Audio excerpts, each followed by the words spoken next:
We used to believe that the earth was flat. We used to believe smoking was good for you. We used to believe climate action got in the way of economic growth. Fortunately, today we know better. Today we know better. Today, we know better. Today we know that the opposite is true. We cannot have sustainable economic growth without climate action.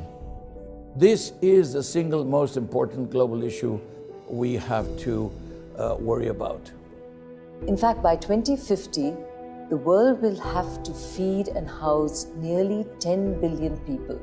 To lift billions out of poverty, provide good livelihoods for all, and avoid the worst impacts of climate change. We must accelerate the transition to a low-carbon economy. Now, the good news is that climate action is happening across the world today.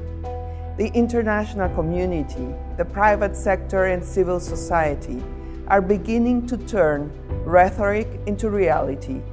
Developments like the Powering Past Coal Alliance and more companies setting science-based targets are examples of that shift.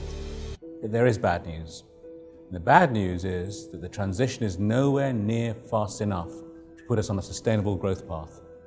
The messages of the Sustainable Development Goals of the Paris Agreement have not fully sunk in yet with finance ministers around the world. But if we go big, the price will be big. The world in 2050 could be an enormously attractive, clean place. I hope that we are well on our way to having zero net emissions. There is no silver bullet, but the solutions are largely amongst us. Change isn't easy. As we invest in the future, we must also manage to transition for the people who have helped power our lives in the past. But change is worth it.